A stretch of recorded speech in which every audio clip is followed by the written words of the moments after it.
going on, everyone? Today we have got a whole news segment for the gig economy, and with that being said, we're going to start off with a video that's come out from the police. We're going to head over to the computer before I hop on over there, sorry.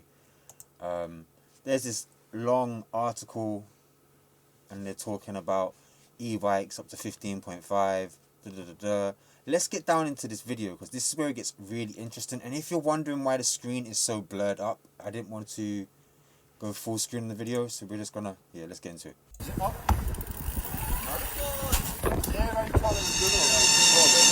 And it's saying 38. You can get off it and have a look if you want. So 38, we already know 30. Okay, now I received a lot of messages about this video. Now if you notice right here, he's pressing the button to make this move. So yeah, the bike already, the fact that it's doing 15.5 and it doesn't have a certificate to do that, which otherwise the rider would have pulled it out to prove it, is more than likely why this bike here is an issue. But at the same time, it shouldn't be able to hit that speed from a push to go without the correct paperwork. Your legal amount for your e-bike is 3.7 up to 6 kilometers unless you have type approved. And if you don't have the type approved, your bike isn't in that category. For example, being if your bike is type approved, your bike is no longer classified as a EAPC. Let's just make that clear. So you need to understand the difference between the two categories of the bikes. Let's go back to this video. Oh boy, what have we done? 30 is 18.5, so it's already broke that speed limit of 15.5. So unfortunately, yeah, it's an illegal e-bike. My name's Dan Butler. I'm one of the... Right, that first officer, this guy here, he made a mistake because once again, without type approved, that throttle is only allowed to do 3.7 miles per hour. So the fact that it's hitting 18 is a no-go. So this is a big issue within the gig economy because a lot of bikes are being taken by such people and they're being seized, destroyed, people are being given fines and all the rest of it, but you're giving us the wrong information. You're not providing us with the correct information. Unfortunately, yeah, it's an illegal e-bike. My name's Dan Butler. I'm one of the neighbourhood police and sergeants in Nottingham City Centre. We're deployed today with members of the neighbourhood policing team in the city centre looking into Operation Wrangle, which is our response in the city centre to the use of illegal e-bikes. Now I have seen so many videos of this device right here being used in foreign countries, like especially across Europe. So I'm only assuming that's where they've managed to source one down from. I wonder how much taxpayers are paid for them to get their hands on this. And antisocial use of e-bikes in and around the areas centred around the Old Market Square and in the main city centre area. So the team are out today equipped with a new device which we've managed to secure from Europe, which in essence tests the speed of the e-bike. The law states that anything which can be driven over 15.5 miles an hour on a throttle without any pedal assist. That's wrong. Once again, let's go back to this, okay? And now I'm gonna have to make the computer read this one out for you all, because specifically, I think people need to understand. Your e-bike's throttle speed in the UK depends on its type. A standard legal e-bike, EAPC, with a throttle only assists up to 3.7 miles per hour, 6 kilometers per hour, without pedaling for walk start, but can help up to 15.5 miles per hour, 25 kilometers per hour, if you're also pedaling. For a full-speed throttle, up to 15.5 miles per hour. Without pedaling, the bike needs special type approval as a low-powered moped, L1E, meaning it's not a bicycle. Okay, now did you hear the difference between the two? Because that specifically broke it down for you, right? Now a pedal assist is allowed to have a throttle up to 3.7 miles per hour, which is 6 kilometers without pedaling, okay? Now that's on a walk start. So that means it's basically your walk mode, in other words, on the bike. And it can give you a tiny little bit of an assist, but when I'm on the bike, there's that much weight to me, it doesn't really feel like nothing's happening in that manner of speaking. I actually got the full experience of it the other day with the snow being on the bike for the first time. So I think at times I've been using it to go uphill, and yeah, I don't really feel the effect on it uphill, but otherwise than that, it does actually work. Now, for someone that has type approved, your bike is classified as a LE1, which means it's classified as a low powered moped, which means you still don't need insurance, you still don't need tax, you don't need to have a helmet. You should wear a helmet for your own safety, but yeah, there's actually a big difference between the two. And now with a type approved, you're allowed to have a twist to go throttle. But with that being said, if you are stopped by the police, you would have been provided with a tag on your bike which will match the frame, the VIN number is what they call it, in other words, when you head over to the DLV, and that will match the certificate that you're given when everything's finalized with inside of the testing center. Now, I made a video about this. If you want more information about it, you can go and check it out. It's up on my page. But yeah, let's get into the next story. UberEATS is bringing not only have they rolled out robots within Leeds back in December, but we now have what I think is probably going to be one of the biggest problems. And if you can see what's on my screen right here, this is iRobot, and the reason I popped this up was because every time I see these stories, it brings me back to this story. Not only do we have the robots walking, serving foods in hotel, all the rest of it, we now have UberEATS and this other company that's providing us with self-driving taxis, and they will be available from 2026, this year, here in London, first city being. Now my question being is, are you going to be someone that's going to try out one of these taxis? Would you still use it on a regular basis? Because that's quite crazy. And well, who else joined the party? No one else but Tesla. So I think this is where the big factor comes in now. We have a lot of self-driving vehicles. With that being said, they're definitely AI, man not driven. Yeah, this is going to be interesting. We'll have to have an update in further time to come back around to this story, especially for Uber, because I would like to see where this goes. I might have to actually get myself in one of these taxis one day and see how it works out. It'd be more fun to do it in Birmingham, I think, than it would be in London. Okay, let's head on to the next story. Or then again, actually, before we do, I think this is quite an important part here, and it seems like the Department of Transport, which is another reason of the 25% increase, is because of same situation like this to do with the TfL and everything else, where they're trying to restrict the fees. And in a way, this would probably eliminate a lot of the drivers that are in London now. But at the same time, how you have with UberEATS and Deliveroo, UberEATS at the moment, for it would be the option of the customer. Now, you'd have to obviously pay attention and check to see what you are selecting. But with that being said, if you did want to try out the robot taxi, I guess that's how it's going to go eventually, you know. So we've got a few more things that's taking place. Deliveroo has now got access to an AI, right? And this AI is doing all of the, I wouldn't say the banking, but it's going through a lot of the data, and it's basically, it's doing invoices, in other words. You can see it on the screen for yourself, but it's hitting some really good statistics. And it started in 2025 of April. Now, I'm assuming that's around the time that DoorDash has come on board. And the reason I bring this up is because not only have we seen a big change in the amount of illegal riders, illegal bikes due to the first story, plus we also know that there's a lot of accounts being shut down because a lot of companies are taking on new riders. So, like I've said before, if you want to sign up, now's your time to. I know Hungry Panda, Uber, Deliveroo and Just Eat are taking on a lot of drivers right now. Check for your city to see what it is, but the longer you take to apply and get your checks and everything done, the longer it's going to take for you to be out here working. If you're a British citizen, I would say it's within 3 weeks. I don't know what the checks take place for someone with a share ID, but what I did find out the other day is every 90 days they have to update their share code, which I thought was a bit strange. But it seems like every single person in the United Kingdom is about to have a big change on how we do any of these checks to verify to work for any company, which seems like it's a lot to do with this digital ID. But on to our last story, right?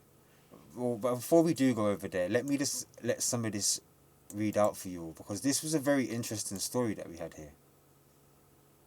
UK-based food delivery service Deliveroo has eliminated significant invoice handling inefficiencies through AI-powered intelligent document processing, IDP, from Rossum, originally headquartered in Czechia. Now, I've got to give it to them because that is really, really clever. And what made me want that part to read out for you was that we're being given the information that the AI is, I can't remember what its name was.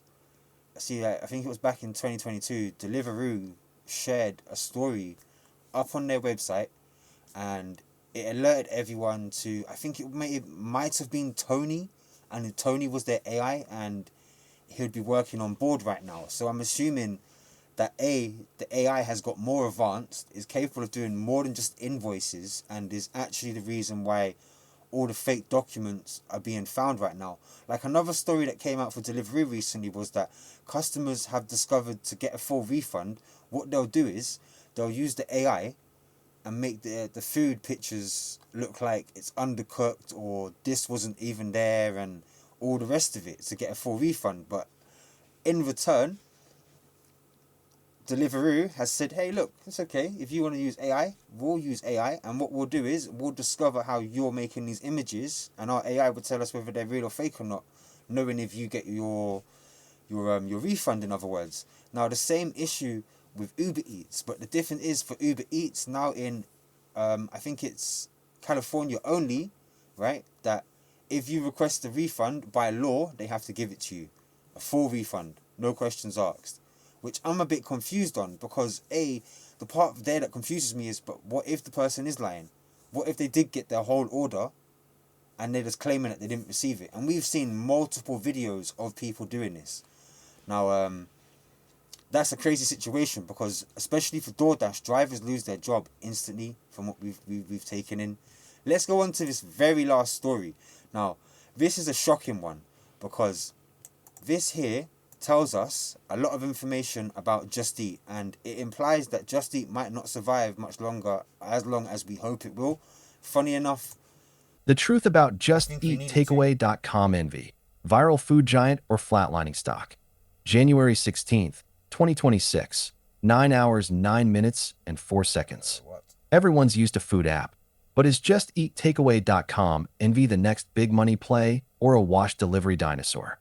Here's the real talk before you throw cash at it. now this article goes on to tell us that the stock has done nothing over the years but go down and go down and go down. Now, as a delivery driver, where does that leave us? Or someone that orders food through them? Well, the hype's not there as much as they think it is. And I personally think that a lot of money through Just Eat is wasted on marketing schemes that aren't necessarily needed. Me personally, I feel like the people connect with what they can see to be real. The fact that they know all of these commercials are put together just for the commercial, it makes them realize that, okay, look, they've got money to spend, right? But it's not necessarily telling them to buy food, you know. Just because there's a popular face doesn't mean they're going to interact with it, in my opinion.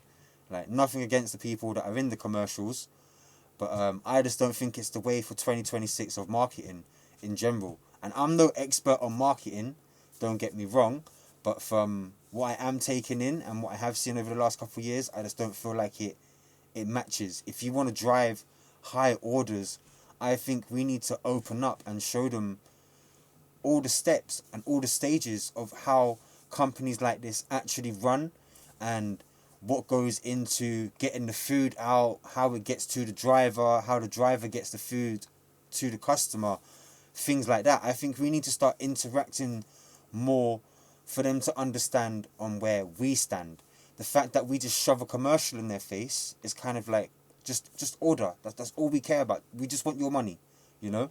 And stories like this is living proof that the stocks are dying. If the stocks are dying, that means the customers aren't communicating with us correctly, in that manner of speaking. And I always said to people that you can't compare Uber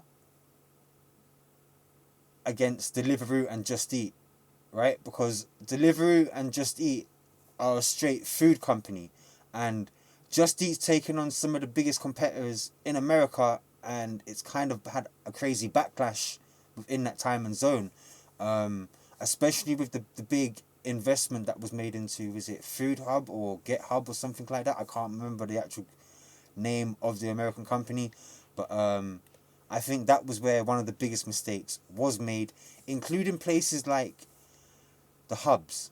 The hubs had so many mistakes in there, it was unreal. I could only imagine what the bills were like just for parking tickets, fines, e-bikes that have to be collected because they've been dumped somewhere, broken, stolen, all the rest of it. Someone's been ran over and the bike can't get back, all the way, you know. Like, there's a lot that plays a big part, but we know companies like this have insurance. And the reason I say that you can't compare Uber to the other two companies or all the rest of the companies is because Uber's a technology company. Uber has multiple ways of income coming in, and there's a bigger investment.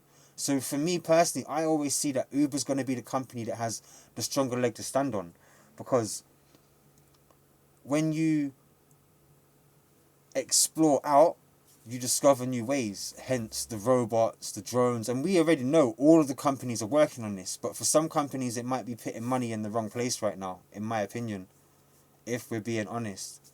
You know, I understand that it's important to stay balanced, but for Just Eat here, over the years we've seen nothing but crashing. And not just the stock market, but in general, everything. We've seen prices and orders go down.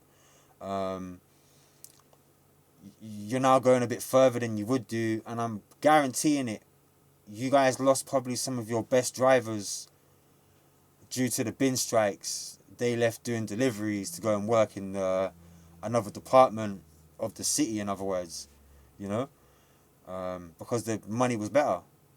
So it's crazy, really. Unless you have access to all platforms, you will struggle through certain parts of the time working in the gig economy. It's a hard job, especially to balance out life, especially if you want money to spend all the time and go out and do nice things and everything. And because the thing is, some days you're not going to be busy, you know. Some days you might just be outside in the cold. Like yesterday I seen David and he said to me, "Oh, it's terrible, there's nothing going on." So I realized there's no point me being here. Like if he's having a hard day with two major apps, there's no purpose in me joining in other words. I like to be out when it's busy, so that I am order after order after order after order. Otherwise you just feel like everyone's just waiting around, and your wait's going to become longer the more people that are in your group chilling with you and talking, and it's less communications between you and the signals coming in for your phone, in other words. And that's messages that we were told by technicians that work for UberEATS. So, you know, it makes like sense. In other places, people would hover around outside of specific restaurants and all the rest of it, trying to find the right place. But I tell you this much: do I hope Just Eat survives? I do, because I work for Just Eat and it pays me, and I get to make videos out of doing the job. Me personally, I can't see myself working somewhere where I can't film. I'm that invested in Delivery Rider and posting a clip, no matter what the views do. It's just, I'm here now, I'm locked in, so this is what we're gonna do, you know. But yeah, I hope you guys have enjoyed this video. I probably talked a bit more than I needed to, but that's just my opinion on where I see the difference in between Uber and Deliveroo and Just Eat, is that Uber's a way bigger factor than these two other companies. With that being said, it's because they have so many other departments, taxis, everything else you could think of. Like, there's even TV programs about Uber. So you know, I think Just Eat needs to stop paying these big brand names to be seen and just concentrate on getting orders out. That's all we need to do. You need to work on the driver and the customer. Otherwise, from that, I wouldn't worry about anything else. And the restaurant. The restaurant would be the main key thing, is finding out A, who's stealing the orders, because that affects the restaurant.